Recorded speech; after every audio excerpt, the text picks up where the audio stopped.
Hi guys, welcome to Mounika and Rajan's diary. ఈరోజు వీడియోలో నేను మీకు Kerala why I went to Kerala and నేను వెళ్ళిన 2 డేస్లో నా వర్క్తో పాటు అదర్ ఫేమస్ టూరిస్ట్ ప్లేసెస్ కానీ వెకేషన్ ప్లేసెస్ కానీ నేను ఎలా ఎక్స్ప్లోర్ చేశాను అనేది మీకు ఈ రాబోతున్న ఒక 2 వీడియోస్లో నేను మీకు క్లియర్గా చెప్తాను. ఈ ప్రజెంట్ వీడియో అయితే it is completely related to my packing and దాంతోపాటు నేను ఎలా వెళ్ళాను from Bengaluru to Kerala and why ఎందుకు వెళ్ళాను అనేది. ఫస్ట్ థింగ్, మీరు ఇంతకుముందు నా 2 లాంగ్ వీడియోస్ చూస్తుంటే కూడా మీకు తెలుసు నేను బెంగళూరులో సాఫ్ట్వేర్గా వర్క్ చేస్తున్నానని చెప్పి. సో కంపెనీ రిలేటెడ్ కాన్ఫరెన్స్కి నేను కేరళ త్రివాండ్రంకి వెళ్ళాలి for 2 days which is on Friday and Saturday. So అందుకని మేము థర్స్డే నైటే స్టార్ట్ అవ్వాల్సి వచ్చింది. సో ఆ ముందు రోజు నేను మొత్తం ప్రిపరేషన్స్ థర్స్డే ఆఫ్టర్నూన్ నుంచే చేసుకున్నాను. మేము చాలా రోజుల నుంచి డైట్లోనే ఉన్నాము. సో అందుకనే ఎటువంటి ఫుడ్ వీడియోస్ కానీ ఏదైనా ప్రాపర్ హౌస్ వీడియోస్ కానీ అసలు రావట్లేదు. కంప్లీట్లీ మాకు వర్క్, జిమ్ అండ్ డైట్ ప్రాసెస్సే సరిపోతుంది. సో అందుకని ఇవాళ ఏమనుకున్నామంటే 2 days నేను ఉండను, so let's have a lunch together అని అనుకొని వీ హ్యావ్ ప్రిపేర్డ్ సంథింగ్. మా ఇద్దరికి నచ్చేటట్టు ప్రిపేర్ చేసుకున్నాము. ఫస్ట్ థింగ్ ఏంటంటే ఓన్లీ ఎగ్ వైట్స్ వేసుకొని టొమాటో బజ్జీ, దాంతోపాటు చికెన్ బ్రెస్ట్ మాత్రమే తీసుకొని ఫర్ ప్రోటీన్స్ కోసం జస్ట్ షాలో ఫ్రై చేసేసాము. ఆ తర్వాత పక్కనే ఇక్కడ ఎలక్ట్రానిక్ సిటీలోనే ఒక మంచి ఆంధ్ర రెస్టారెంట్ ఒకటి పెట్టారు, తాలింపు అని చెప్పి. చాలా బాగుంటుంది అక్కడ టేస్ట్. అక్కడ నుంచి మేము ఆ పచ్చడి ఏంటో తెలీదు, నేను డిఫరెంట్గా ఉండింది, చాలా స్పైసీగా ఉండింది ఆ పచ్చడి ఒకటి. దాంతోపాటు కొంచెం ఆలూ కర్రీ కూడా తెచ్చుకొని తిందాము అని అనుకొని తెచ్చుకున్నాం అనమాట. ఓన్లీ ఎగ్ వైట్స్తో కర్రీ చేయడానికి రీజన్ ఏంటంటే, ఫస్ట్ థింగ్ రాజన్ అసలు లోపల ఉన్న ఎల్లో అసలు తినరు. అండ్ నేనేంటంటే డైట్లో ఉన్న దానివల్ల అసలు అది తినకూడదు అని చెప్పారు. సో కంప్లీట్లీ అవి రిమూవ్ చేసి ఓన్లీ ఎగ్ వైట్స్తో మాత్రమే కర్రీ చేసుకున్నాము. అండ్ ఇవాళ ఏంటంటే I'm just going with some rice. Generally ఏంటంటే చపాతీనే తింటున్నాను, బట్ ఆ రోజు మాత్రం రైస్ తిందాము, చాలా రోజులైంది. అండ్ 2 days అగైన్ డిస్టెన్స్ వస్తుంది అని చెప్పి మేము ఒక మంచి మీల్ అవ్వాలి అనుకొని రైసే పెట్టుకున్నాం అనమాట. సో నేను ముందుగానే చెప్పినట్టు ఈ రెసిపీస్, ఈ 2 ఆలూ కర్రీ అండ్ పచ్చడి తాలింపు హోటల్ నుంచి తెచ్చుకునింది, చికెన్ అండ్ ఎగ్ మేము చేసుకుందాం అనమాట. ఒకసారి లంచ్ అయిపోగానే నేను ప్యాకింగ్కి స్టార్ట్ చేశాను. ఫ్లైట్ నాకు యాక్చువల్లీ బెంగళూరు నుంచి 8:50 PM థర్స్డే నైట్. నేను అట్లీస్ట్ ఎలక్ట్రానిక్ సిటీ నుంచి ఒక 4 or 5కి స్టార్ట్ అయితే కానీ నాకు చెక్ఇన్కి అంతా ప్రాసెస్ సరిపోతుంది. సో ఐ స్టార్టెడ్ ప్యాకింగ్ అనమాట. నేను కేరళలో స్టే చేయబోయేది 3 nights and 2 days. సో దానికి నేను లిమిటెడ్గానే ప్యాక్ చేసుకుంటున్నాను. అండ్ ఇదైతే మా మమ్మీ ఐడియా. సో డ్రెస్సెస్తో పాటే నీ ఇన్నర్ సెట్ కూడా పెట్టేసుకుంటే నువ్వు హర్రీగా ఉన్నప్పుడు అగైన్ సపరేట్గా ఇన్నర్స్కి వెతుక్కోకుండా ఉంటుంది అని చెప్పి. So that really helped me a lot. And దాంతోపాటు ఈ షాల్ కూడా ప్యాక్ చేసుకున్నాను, ఇన్ కేస్ నేను వచ్చి పద్మనాభ స్వామి టెంపుల్కి వెళ్ళాలి అనుకుంటే సో షాల్ ఉంటే బెస్ట్ కదా అని చెప్పి. And some extra pair of inners కూడా నేను పెట్టుకున్నాను అనమాట, just again for safer side అంతే. అండ్ ఫస్ట్ కన్ఫ్యూజన్ ఉండే ఏ చెప్పల్స్ తీసుకెళ్ళాలి అని చెప్పి. నేనేమో 2 pairs ఉన్నాయి, 2 pairs ప్రిఫర్ చేద్దాం అనుకొని నాకు బాగా ఇష్టమైన క్రాక్స్ నుంచి పెయిర్ నేను ప్యాక్ చేసుకున్నాను ఒక దీంతో. అది కాన్ఫరెన్సెస్ డేకి వేసుకుంటాను, జర్నీకి వేరే చెప్పల్స్ వేసుకోవాలని. అండ్ ఆబ్వియస్లీ 2 నైటీ, నేనైతే కంప్లీట్లీ నైటీ పర్సనే. దాంతోపాటు జస్ట్ ఒక కాటన్ టవల్.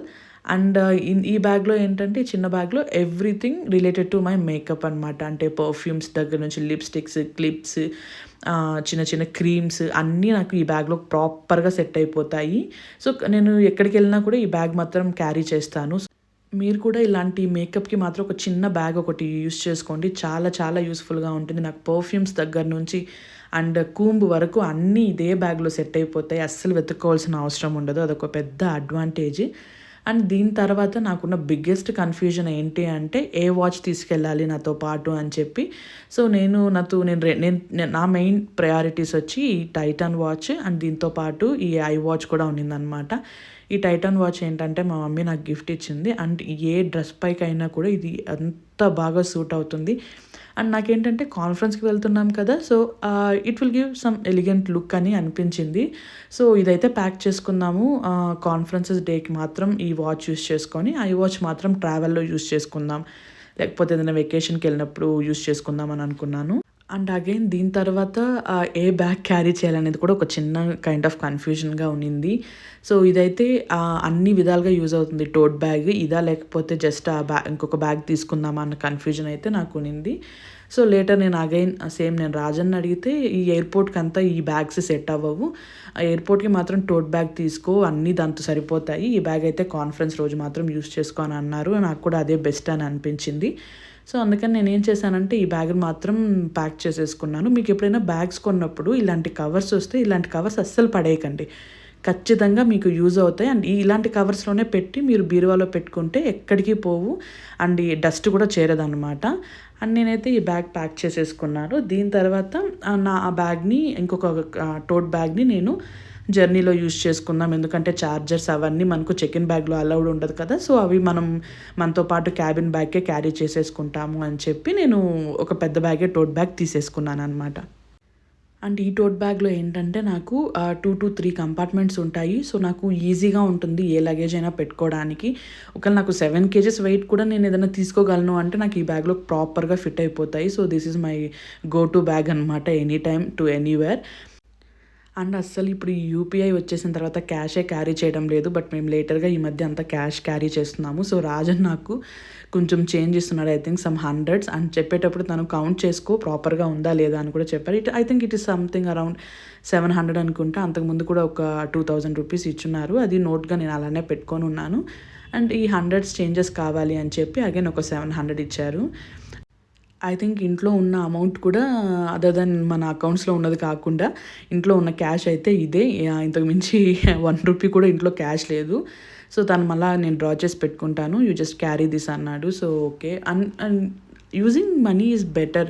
ఈ యూపీఐలో మనం ఎంత ట్రాన్సాక్షన్ చేస్తున్నాము, ఏం చేస్తున్నాం అనేది కంప్లీట్లీ ఐడియా లేదు. ఎస్పెషల్లీ ఇన్ ద బెంగుళూరు ఏది కావాలన్నా అన్నిటికీ జస్ట్ క్లిక్ చేయడము. And this is my go to wallet. నేను రీసెంట్‌గానే కొన్నాను. చాలా యూజ్‌ఫుల్‌గా ఉంది. And these are my parents. I'm so happy. I keep their photo in my wallet. దాంతో పాటు రాజన్ ఫోటో కూడా ఉంటుంది. I think it is behind it. And దీంతో పాటు నా కార్డ్స్ అన్నీ ఉన్నాయా లేదా చెక్ చేసుకున్నాను. ఎందుకంటే మనం ఎయిర్‌పోర్ట్‌లో మన వెరిఫికేషన్ కార్డ్ ఏదో pan card or Aadhaar card మనం ఖచ్చితంగా చూపించాలి. ఐ జస్ట్ మేక్ ష్యూర్ అది ఉందా లేదా అని చెప్పి. సో, అన్నీ అయిపోయిన తర్వాత నేను ఇది నా టోట్ బ్యాగ్‌లో పెట్టేసుకుంటున్నాను. అండ్ ఇంకోటేంటంటే మీరు ఇలా ప్యాక్ చేసుకునేటప్పుడు మీ కార్డ్స్ ఉన్న చిన్న బ్యాగ్ ఏదో ఒకటి ఉంటది కదా! అది కొంచెం అవైలబిలిటీలో పెట్టుకోండి. ఏదైనా బ్యాక్ సైడ్ ఆఫ్ ద బ్యాగ్‌లో అలా పెట్టుకుంటే అక్కడ ఒక 2-3 చోట్ల అడుగుతారనమాట. అలాంటప్పుడు మీకు ఈజీగా చూపించొచ్చు. అండ్ నేను ఇప్పుడు ఇది రీసెంట్‌గా స్టార్ట్ చేసిన ఒక బుక్. సో, అందుకని చెప్పి నేను ట్రావెల్‌లో చదవలేదు కానీ నేను పెట్టుకున్నాననమాట. మేబీ చదువుతానేమో అని చెప్పి. But I slept.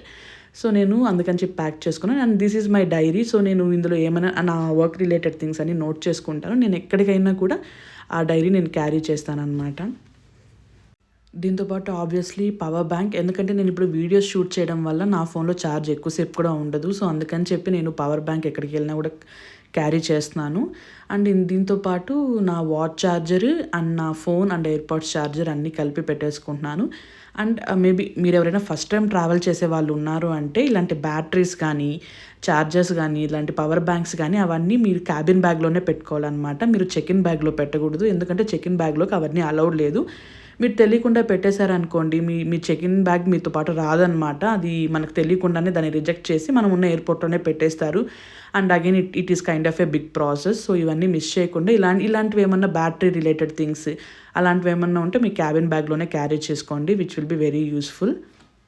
And bag అంతా రెడీ అయిపోయింది. నా 2 బ్యాగ్స్ రెడీ అయిపోయాయి. అండ్ నేను కూడా రెడీ అయిపోయాను.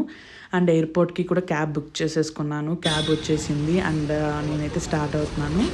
See what he says while leaving. సరే బాయ్. పాతిరు. బాయ్.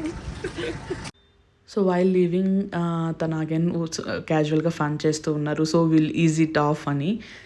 బట్ సో, ఆ తర్వాత నేను ఒక 4:30కి అంతా నేను స్టార్ట్ అయిపోయాను. I was scared. త్వరగా వెళ్ళిపోదాము మనము ఎయిర్‌పోర్ట్‌కి అదే బెస్ట్ అని చెప్పి రాజన్ అయితే చెప్తూనే ఉన్నారు అంత త్వరగా అవసరం లేదు అని చెప్పి. కానీ నా భయం నాది వెళ్ళిపోతే అక్కడ పోయి కూడా కామ్‌గా కూర్చుంటామని చెప్పి. సో, నేను కొంచెం ఎర్లీగానే స్టార్ట్ అయిపోయాను. అండ్ వయా నైస్ రోడ్ కాబట్టి వాళ్ళు ఒక 2.5 అవర్కి అంతా ఎయిర్‌పోర్ట్‌కి వెళ్ళిపోయారు. ఇది mall of Asia in Bengaluru. ఇప్పటివరకు నేనైతే రాలేదు. ఎందుకంటే దీనికి ఎలక్ట్రానిక్ సిటీకి 30-35 కిలోమీటర్స్ ఉంది. ఈ మాల్‌కి తీసుకెళ్తానని చెప్పి నన్ను, మా అక్కని, రాజుని ఎప్పుడు మోసం చేస్తూనే ఉన్నాడు. ఇప్పటివరకు మేము ఈ మాల్‌కి వెళ్ళిందే లేదు. అండ్ నాకు పెద్దగా మాల్స్ మీద అంత ఇంట్రెస్ట్ కూడా ఉండదు. అండ్ ఎయిర్‌పోర్ట్‌కి ఒక 2½ అవర్‌లో నేను రీచ్ అయిపోయాను. అరౌండ్ 6:15కి అంతా రీచ్ అయిపోయాను. ఎయిర్‌పోర్ట్‌కి దగ్గర వచ్చేసామని అర్థమైంది. అండ్ ఈసారి ఏంటంటే నేను ట్రావెల్ చేసేది టెర్మినల్ 1 బెంగుళూరు నుంచి అనమాట. నేను ఇంతకుముందు ట్రావెల్ చేసినప్పుడంతా నేను టెర్మినల్ 2 నుంచే చేశాను. బట్ ఈసారి మాత్రం నేను టెర్మినల్ 1 నుంచి, I think this is my first time in Bengaluru terminal 1. మేము బెంగుళూరు నుంచి ఒక 4 మెంబర్స్ కొలీగ్స్ మాత్రమే ట్రావెల్ చేస్తున్నాము. సో, నేనే ఎర్లీగా రీచ్ అయిపోయాను. అదే రాజన్ చెప్పాడనమాట. నేను చెప్పాను కదా! అందరూ లేట్‌గానే వస్తారు. నువ్వే చాలా అవసరపడిపోయి వెళ్ళిపోయావని చెప్పి. నేను వచ్చిన ఒక 45 మినిట్స్, 1 అవర్‌కి వాళ్ళొచ్చారు.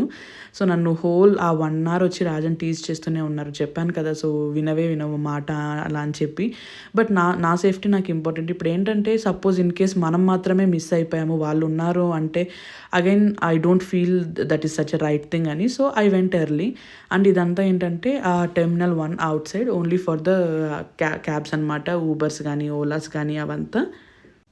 నేను అరౌండ్ 6:15కి అంతా ఎయిర్‌పోర్ట్‌కి రీచ్ అయిపోయాను. అండ్ ఎలక్ట్రానిక్ సిటీ నుంచి ఎయిర్‌పోర్ట్‌కి ఒక 2000 రూపీస్ ఛార్జ్ చేశారు ఇంక్లూడింగ్ టోల్స్. బెటర్ అనే అనిపించింది. అండ్ ఏంటంటే నేను ఎర్లియర్ డేనే వెబ్ చెక్ ఇన్ చేసేసాను. సో, దానివల్ల నాకు బోర్డింగ్ పాస్ అంతా కూడా జనరేట్ అయిపోయింది. అండ్ మీరు ఇలా ఫ్లై చేస్తున్నారు అంటే డిజి యాత్ర అని చెప్పి ఒక యాప్ ఉంటుంది. దాన్ని ఇన్‌స్టాల్ చేసుకొని మీరు ఒక సెల్ఫీ తీసుకొని అక్కడ మీ బోర్డింగ్ పాస్, మీ ఆధార్, మీ సెల్ఫీ గాని అప్‌లోడ్ చేశారు అంటే మీ వెరిఫికేషన్ అక్కడే క్లియర్ అయిపోతుంది. ఒకవేళ ఫోన్‌లో వద్దు అంటే కూడా మీరు అరైవల్స్ దగ్గరకొచ్చిన తర్వాత అరైవల్స్‌లో ఒక సెపరేట్ డిజి యాత్ర గేట్ ఉంటుంది. అక్కడ కూడా మీరు ఇదే వెరిఫికేషన్ ప్రాసెస్ చేసుకోవచ్చు. దీని అడ్వాంటేజ్ ఏంటంటే ఒక్కసారి ఈ వెరిఫికేషన్ ప్రాసెస్ అయిపోయిందంటే మనము ప్రతి గేట్ క్రాస్ అయ్యేటప్పుడు మన ఫేస్ రికగ్నైజ్ చేసి వెరిఫికేషన్ ప్రాసెస్ చాలా క్విక్‌గా ఉంటుంది. దీనివల్ల మనం లాట్ ఆఫ్ టైమ్ సేవ్ చేయొచ్చు. Especially if you are travelling to foreign countries అనమాట. సో, అండ్ నేను ఒకసారి నా చెక్ ఇన్ బ్యాగ్ అంతా చెక్ ఇన్ చేసేసిన తర్వాత ఆల్మోస్ట్ ఒక 9 కేజీస్ వచ్చింది. అండ్ నా గేట్ నెంబర్ 33 అని నాకు ఆల్రెడీ మెసేజ్ వచ్చింది. బట్ నేను ఒకసారి ఇక్కడ బోర్డ్స్‌లో అంతా వెరిఫికేషన్ చేసుకొని I weighted at gate 33. And మా కొలీగ్స్ కూడా వచ్చేసారు. అండ్ ఫ్లైట్ కూడా స్టార్ట్ అయిపోయింది. అండ్ మాకు బోర్డింగ్ అండ్ రిటర్న్ టికెట్స్‌కి అన్నిటికి కలిపి 17,500 సంథింగ్ అయింది రెండిటికి కలిపి. అండ్ దాంతోపాటు ఏంటంటే మేము విండో సీట్ బుక్ చేసుకున్నాం అనమాట. Just paid some 300 rupees for 1 seat. Best అనే అనిపించింది. కానీ ఏంటంటే ఒక్కసారి ఫ్లైట్ ఎక్కిన తర్వాత విండో సీట్ అయినా ఒకటే, మనకు విండో కాని సీట్ అయినా ఒకటే. సో, అన్నీ ఒకటే. ర్యాండమ్‌గా ఎప్పుడు ఫ్లై చేసే వాళ్ళకి అది పెద్దగా ఏం అనిపించదు. కొత్తగా ఫ్లై చేసే వాళ్ళకైతే మాత్రం సరే విండో సీట్ అని అనిపిస్తుంది. కానీ ఒక్కసారి ఫ్లై అయిన తర్వాత కూడా ఆ విండో సీట్ కూడా బోరింగ్‌గానే ఉంటుంది. అండ్ ఇండిగో గురించి చెప్తున్నానని కాదు కానీ the timing was so perfect అండి. అంటే ఒక రావడం కానీ, లేకపోతే మనల్ని డ్రాప్ చేయడం కానీ, so everything so correct proper time అనమాట. అంటే ఇప్పుడు మా ఫ్లైట్ వచ్చి 8:50 అంటే correctly it started at 8:50. So నాకైతే చాలా బెస్ట్ అనిపించింది. అండ్ మేము త్రివాండ్రంకి ఏంటంటే 8:50కి బెంగుళూరులో స్టార్ట్ అయ్యాము. త్రివాండ్రంకి ఒక 9:30కి అంతా రీచ్ అయిపోయాము. బట్ ఏంటంటే త్రివాండ్రం ఏటీసీ క్లియరెన్స్ రాలేదు. సో, అందుకని చెప్పి పైనే కొంచెం సేపు అలా వెయిట్ చేశారనమాట క్లియరెన్స్ కోసం. అండ్ క్లియరెన్స్ వచ్చేసరికి 10:10 PM అయింది. అండ్ 10:10 PMకి అంతా డ్రాప్ చేశారు. అండ్ మాకు ఇచ్చిన టైం కూడా 10:10 PMే అనమాట ఎగ్జాక్ట్ టైమ్. ఇదే విధంగా నేను రిటర్న్ బెంగుళూరుకి వెళ్ళేటప్పుడు కూడా the timing was so correct and so proper. And return నేను వెళ్ళేటప్పుడు అయితే ఇంకా ఒక 15 మినిట్స్ ఎర్లీగానే దింపేశారు. So, I was so impressed with IndiGo.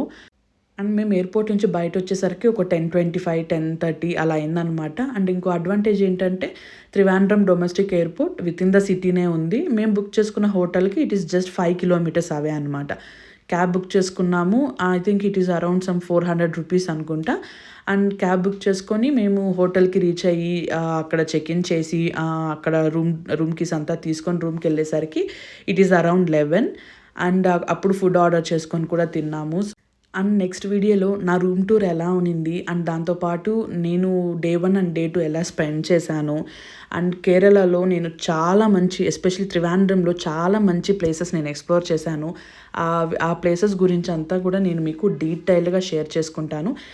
వీడియోలో నేను డీటెయిల్గా చెప్పగలనో లేదో తెలియదు కానీ బట్ నేను మీకైతే క్లియర్గా చూపిస్తాను. సో మేబీ నాతో పాటు మీరు కూడా ఆ వీడియోని ఖచ్చితంగా లైక్ చేస్తారని అనుకుంటున్నాను. బీచెస్ కానీ, మ్యాంగ్రోవ్ ఫారెస్ట్ కానీ, ఆ బోట్ రైడ్స్ కానీ చాలా చాలా అందంగా ఉన్నింది. దాంతోపాటు పద్మనాభ స్వామి టెంపుల్ కూడా చూసాము. నాకైతే చాలా హ్యాపీగా అనిపించింది. ఎప్పటినుంచో చూడాలి అని నా విష్ లిస్ట్‌లో ఉన్నింది. మీకు ఈ వీడియో నచ్చుంటే ఖచ్చితంగా కామెంట్ సెక్షన్‌లో కామెంట్ చేయండి. And stay tuned for my next video and subscribe to my channel. Thank you.